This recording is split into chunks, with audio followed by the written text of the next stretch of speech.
Hello दोस्तों, कैसे हैं आप लोग। उम्मीद करते हैं कि आप लोग ठीक होंगे। हम भी ठीक हैं। यूजेएस इंग्लिश हटके में आप सभी लोगों का स्वागत है।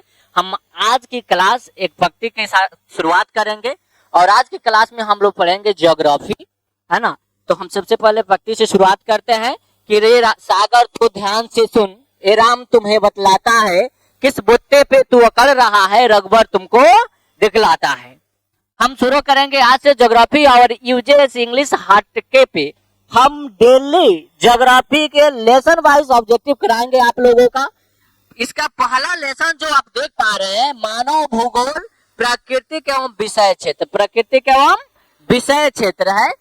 इसके बारे में पूरे डिटेल्स जानकारी हमने इसी चैनल पे एक वीडियो है मेरा जिसमें दी गई है कि मानव भूगोल किसका पार्ट है, प्राकृतिक विषय क्षेत्र क्या है। ये सारी चीजें हमने ऑलरेडी एक वीडियो में बना चुके हैं, इसलिए उस पर हम ज्यादा डिस्कस नहीं करेंगे क्योंकि आप उस वीडियो को देख सकेंगे, तो देख लीजिए। और आज हम इस मानव भूगोल प्राकृतिक एवं विषय क्षेत्र का पूरे ऑब्जेक्टिव कराएंगे और ऑब्जेक्टिव के बाद हम फिर सब्जेक्टिव कराएंगे। तो हम आते हैं ऑब्जेक्टिव के तरफ और पहला ऑब्जेक्टिव जो है वो क्या है कि कौन सामाजिक भूगोल का उप क्षेत्र नहीं है। क्या है कि कौन सामाजिक भूगोल का उप क्षेत्र नहीं है। तो इसका सही जो आंसर हो जाएगा वो हो जाएगा चिकित्सा भूगोल। क्या हो जाएगा?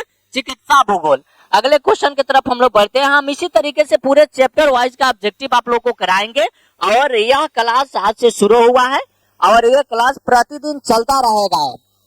ज्योग्राफी का क्लास हम लेंगे, बाकी सब्जेक्ट का अलग अलग सर आएंगे और आप लोगों का क्लास रेगुलर वे में चलता रहेगा। दूसरा क्वेश्चन हम देख पा रहे हैं। दूसरा क्वेश्चन है मानव भूगोल का जनक किसे कहा जाता है। क्या क्वेश्चन है? मानव भूगोल का जनक किसे कहा जाता है। तो मानव भूगोल का जो जनक है वो रैट जेल को कहा जाता है। किसको कहा जाता है बाबू? रैट जेल को कहा जाता है। मानव भूगोल का जनक रैट जेल को कहा जाता है। अगले क्वेश्चन की तरफ हम लोग बढ़ते हैं और अगला क्वेश्चन ये रहा, मानव भूगोल क्रियाशील मानव और अस्थायी पृथ्वी के परिवर्तनशील संबंधों का अध्ययन ऐसा किसने कहा था। और ये वीवीआई क्वेश्चन है। ये क्वेश्चन वीवीआई ध्यान से सुनिए, फिर से कह रहा है मानव भूगोल क्रियाशील मानव और अस्थायी पृथ्वी का परिवर्तनशील संबंधों का अध्ययन ऐसा किसने कहा था। ऐसा किसने कहा था? तो ऐसा कुमारी एलन चर्चिल सैंपल, इनका पूरा नाम है कुमारी एलन चर्चिल सैंपल। ऑप्शन में देता है कुमारी सैंपल या सिर्फ सैंपल भी देगा, तो घबराना नहीं है, जो है ऑप्शन उसके अनुसार हम टिक करेंगे। ये वीवीआई क्वेश्चन है, बोर्ड में लगभग हर 1-2 साल पर पूछता रहता है, इसलिए आप लोग ध्यान देंगे इस क्वेश्चन पे। अगले क्वेश्चन की तरफ हम लोग बढ़ते हैं और अगला क्वेश्चन ये रहा। अगला क्वेश्चन क्या कह रहा है कि निम्नलिखित में कौन विद्वान मानव भूगोल से संबंधित नहीं है। क्या कह रहा है कि निम्नलिखित में से कौन विद्वान मानव भूगोल से संबंधित नहीं है। तो हम देखेंगे कि निम्नलिखित में कौन विद्वान मानव भूगोल से संबंधित नहीं है।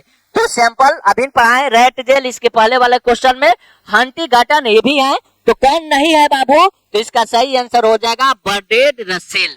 या तो सिर्फ ऑप्शन में रसेल भी देता है, तो घबराना नहीं है। हाँ, आप लोग जो सोच रहे हैं वही क्रिकेटर वाला रसेल है ना, उसका नाम थोड़ा सा अलग है, उसका नाम आंद्रे रसेल है, यहाँ बर्ट्रैंड रसेल है। चलिए अगले क्वेश्चन की तरफ हम चलते हैं और अगला क्वेश्चन ये रहा आपके स्क्रीन बोर्ड पे, संभववाद अवधारणा किस घटक को महत्वपूर्ण, संभववाद अवधारणा में किस घटक को महत्वपूर्ण माना गया है। क्वेश्चन क्या पूछ रहा है कि संभववाद अवधारणा में किस घटक को महत्वपूर्ण माना गया है ना। तो प्राकृतिक घटक, मानवीय घटक और कह रहा है दोनों, क एवं ख दोनों। क्या कह रहा है बाबू? क और ख दोनों, इनमें से कोई नहीं। तो इसका सही आंसर हो जाएगा प्राकृतिक घटक, मानवीय घटक दोनों को, इनमें दोनों को क्या माना गया है? सही माना गया है। अगला क्वेश्चन जो है उसके तरफ हम लोग चलते हैं और अगला क्वेश्चन ये रहा। क्या कह रहा है कि नौ निश्चयवाद से संबंधित कौन है। ये भी वीवीआई क्वेश्चन है, ध्यान से देखिए बाबू, ये भी वीवीआई क्वेश्चन है कि नौ निश्चयवाद किससे संबंधित है या नौ निश्चयवाद का प्रवर्तक कौन है। ये इस तरह से क्वेश्चन भी बोर्ड में पूछा जा चुका है, पूछता है, प्रत्येक 1-2 साल पर क्वेश्चन रिपीट करते रहता है। तो हम लोग ऑप्शन देखते हैं, पहला है ब्लास, दूसरा है हम्बोल्ट, तीसरा है रैट जेल और चौथा जो है वो है टेलर। तो इसका सही आंसर जो हो जाएगा वो हो जाएगा टेलर। क्या आंसर हो जाएगा सही? टेलर। अगले क्वेश्चन की तरफ चलते हैं और अगला क्वेश्चन जो है वो ये रहा, निम्नलिखित में से कौन निम्नलिखित में से कौन एक भौगोलिक सूचना का स्रोत नहीं है? निम्नलिखित में से कौन एक भौगोलिक सूचना का स्रोत नहीं है? तो हम देखेंगे क्या क्या है। यात्रियों का विवरण, प्राचीन मानचित्र, चंद्रमा से चट्टानी पदार्थों के नमूने, प्राचीन महाकाव्य। क्या क्या दिया है? तो इसका सही आंसर जो हो जाएगा वो हो जाएगा प्राचीन महाकाव्य। नहीं है, ये सब है, ये सारी है, लेकिन इसमें कौन नहीं है? तो प्राचीन महाकाव्य नहीं है। अगले क्वेश्चन की तरफ हम बढ़ते हैं और अगला क्वेश्चन ये रहा। अगला क्वेश्चन कहता है निम्नलिखित कथनों में होगा, एक ही साथ हो गया है थोड़ा सा। कथनों में से कौन सा एक भूगोल का वर्णन नहीं करता है? यानी कि 4 ऑप्शन है, उसमें से पूछ रहा है कि निम्नलिखित कथनों में से कौन सा एक भूगोल का वर्णन नहीं करता है। आप बताइए कि इन चारों में से कौन सा एक भूगोल का वर्णन नहीं करता है। ऑप्शन के अनुसार हम देखते हैं। तो ऑप्शन क्या है? ऑप्शन है समकालनात्मक अनुशासन, मानव और पर्यावरण के बीच अंतर संबंधों का अध्ययन। आप देखेंगे कि कौन नहीं करता है, तो इसके लिए हमको पहले देखना होगा कि कौन कौन कर रहा है। तो हम देख रहे हैं कि खान अमर करेगा, विविधता पर आश्रित ये भी करेगा, और प्रौद्योगिकी के विकास के फलस्वरूप समय में प्रासंगिक नहीं है, ये भी करेगा। तो इसका जो सही आंसर हो जाएगा वो हो जाएगा क नंबर। अगले क्वेश्चन की तरफ हम लोग चलेंगे और अगला क्वेश्चन ये रहा। तो अगला क्वेश्चन है कि प्राकृतिक और मानव के बीच पारस्परिक क्रिया का सबसे महत्वपूर्ण कारक कौन है? इस तरह से भी क्वेश्चन आपको बोर्ड में पूछे जाते हैं। तो ये क्वेश्चन, ये सारी चीज, ये भी क्वेश्चन हर 1-2 साल पर रिपीटेशन करते रहता है। तो इन सभी क्वेश्चनों पर गौर करना है ना। क्वेश्चन है कि प्राकृतिक और मानव के बीच पारस्परिक क्रिया का सबसे महत्वपूर्ण कारक कौन है ना। इसमें कौन पूछ रहा है? तो ऐसे क्वेश्चन के लिए हम सबसे पहले देखते हैं कि कौन कौन नहीं है। ऐसे क्वेश्चन के लिए क्या देखते हैं कि कौन कौन नहीं है। तो कौन कौन नहीं है? तो हम देखते हैं बुद्धिमत्ता, ये नहीं है ना। उसके बाद हम देखते हैं तकनीकी, ये नहीं है। उसके बाद हम देखते हैं समझबूझ, ये ही सही आंसर है। समझबूझ यानी कि समझबूझ क्या है? सही आंसर है। और हम देख पा रहे हैं भाईचारा, ये भी नहीं है, ये भी नहीं है, ये भी नहीं है। तो बचा कौन? ग नंबर। तो ग इसका सही आंसर है। अगले क्वेश्चन है और अगला क्वेश्चन की तरफ हम लोग चलते हैं। अगला क्वेश्चन ये रहा, निम्नलिखित में से कौन मानव मूल की आवश्यकता से संबंधित नहीं है? क्या क्वेश्चन है समझिए थोड़ा सा ध्यान से। कह रहा है कि निम्न में से या निम्नलिखित में से कौन मानव मूल आवश्यकता से संबंधित नहीं है? क्या पूछ रहा है कि निम्नलिखित में से कौन मानव मूल आवश्यकता से संबंधित नहीं है? तो हम देखेंगे कि कौन कौन है। क्या देखेंगे? कौन कौन है। तो आइए देखते हैं कि कौन कौन है। नहीं है पूछा है तो कौन कौन है। परिवहन देखते हैं, है ना। उसके बाद देख रहे हैं कृषि, उसके बाद गृह निर्माण, उसके बाद वस्त्र उद्योग। कृषि, है ना। तो ये नहीं है, ये नहीं है, ये नहीं है। तो इसका सही आंसर हो जाएगा का। क्या हो जाएगा? का, यानी कि परिवहन इसका सही आंसर हो जाएगा। अगले क्वेश्चन की तरफ बढ़ते हैं। अगला क्वेश्चन है, निम्नलिखित में से कौन मानव भूगोल का उपागमन नहीं है? वीवीआई क्वेश्चन है बउआ। निम्नलिखित में से कौन मानव भूगोल का उपागमन नहीं है? तो कौन कौन है ये देखेंगे। नहीं है पूछ रहा है तो हम देखेंगे कि कौन कौन है। तो हम देखते हैं कि क्षेत्रीय विभिन्नता है, स्थानिक संगठन है, अन्वेषण और वर्णन भी है। तो बचा कौन? ग नंबर। मात्रात्मक क्रांति नहीं है। इसका सही आंसर हो जाएगा मात्रात्मक क्रांति। और ये हर साल 1-2 साल पर रिपीटेशन क्वेश्चन है ना। हर 1-2 साल पर रिपीट करते रहता है, इसलिए इन सब क्वेश्चनों पर ध्यान से देखिए और गौर कीजिए।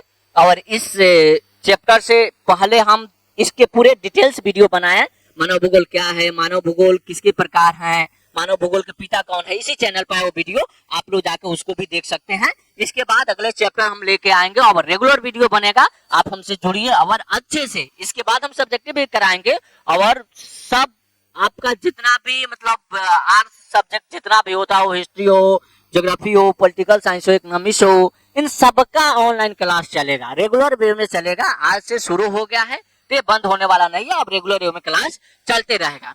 चलिए अगले क्वेश्चन की तरफ हम लोग चलते हैं और अगला क्वेश्चन ये रहा, किस भाषा परिवार की जनसंख्या सबसे कम है? क्या पूछ रहा है? किस भाषा परिवार की जनसंख्या, क्वेश्चन समझिए, किस भाषा परिवार की जनसंख्या सबसे कम है ना। द्रविड़ की कम है, ऑस्ट्रिक कम है, भारतीय यूरोपीय मतलब दोनों आईफोन के साथ लिखा है, और चीनी तिब्बती। किसकी सबसे कम है बाबू बताइए, कमेंट कीजिए तो, है ना। आप लोग कर सकते हैं इसमें कमेंट, है ना। देखिए किसकी सबसे कम है तो बताइए। इसमें देखेंगे कि अधिक किसका किसका है, कम पूछा है तो अधिक वालों को देखेंगे, है ना। तो देख पा रहे हैं हम सबसे कम किसका है, तो यहाँ सही आंसर हो जाएगा किसका सबसे कम है, चीनी तिब्बती की, है ना। अगले क्वेश्चन की तरफ हम लोग चलते हैं और अगला क्वेश्चन ये रहा, किस भाषा परिवार की जनसंख्या सबसे अधिक है ना। किस भाषा परिवार की जनसंख्या सबसे अधिक है, तो किस भाषा परिवार की जनसंख्या सबसे अधिक है, तो भारतीय यूरोपीय की जनसंख्या सबसे अधिक है। अगले क्वेश्चन में हम चलते हैं और अगला क्वेश्चन है कि स्थानिक संगठन का भौगोलिक अध्ययन का उपागमन है। स्थानिक संगठन भौगोलिक अध्ययन का उपागमन रहा है कब से कब या किसके बाद रहा है, 1990 के बाद, 1950 से 1960, 1930 से 1940, 1930 के पहले। क्या पूछ रहा है, 1930 के पहले। इसका सही आंसर हो जाएगा 1990 के बाद। सही आंसर क्या है, 1990 के बाद। चलिए अगले क्वेश्चन की तरफ हम लोग चलते हैं और अगला क्वेश्चन आपका ये रहा कि नव निश्चयवाद संकल्पना का प्रतिपादन किसने कहा किया। भी क्वेश्चन है, हर साल 1-2 साल पर रिपीटेशन क्वेश्चन है। नव निश्चयवाद संकल्पना का प्रतिपादन किसने किया, ये भी क्वेश्चन है। हर 1-2 साल पर ऐसे क्वेश्चन आपको देखने को मिलते रहते हैं। इसका सही आंसर क्या होगा, तो इसका सही आंसर हम देखेंगे तो इसका सही आंसर होगा अल्बर्ट डिमौजिया। अल्बर्ट क्या है, डिमौजिया। अगला क्वेश्चन है, अगला क्वेश्चन की तरफ हम लोग चलते हैं और अगला क्वेश्चन है, निम्नलिखित में से कौन सा एक मानव भूगोल संबंधित नहीं है। इसमें से कौन सा क्षेत्र मानव भूगोल संबंधित नहीं है, तो हम देख पा रहे हैं कि स्थानिक संगठन इसमें नहीं है। कौन नहीं है बाबू, स्थानिक संगठन इसमें नहीं है। अगले क्वेश्चन की तरफ चलते हैं और अगला क्वेश्चन ये रहा, नव निश्चयवाद के प्रवर्तक कौन है। हमने इसके पहले बताया था आपको, शुरू में एक क्वेश्चन आया था, 2 तरह से पूछता है। तो अभी आगे एक क्वेश्चन, नव निश्चयवाद के प्रवर्तक कौन है। तो नव निश्चयवाद के प्रवर्तक जो है वो होंगे टेलर। इनका पूरा नाम है ग्रिफिथ टेलर, है ना। अगला क्वेश्चन, और अगला क्वेश्चन ये रहा आपके स्क्रीन बोर्ड पर क्वेश्चन है।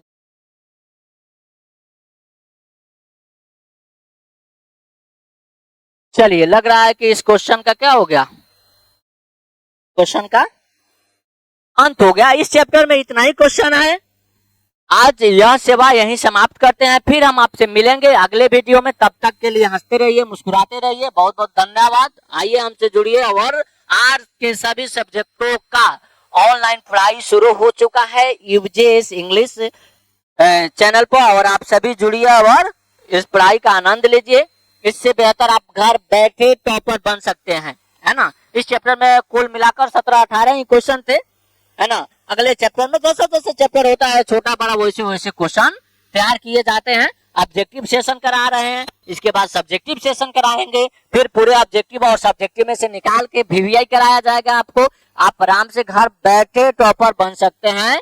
आप रेगुलर आइए। चलिए हंसते रहिए, मुस्कुराते रहिए। बहुत बहुत धन्यवाद।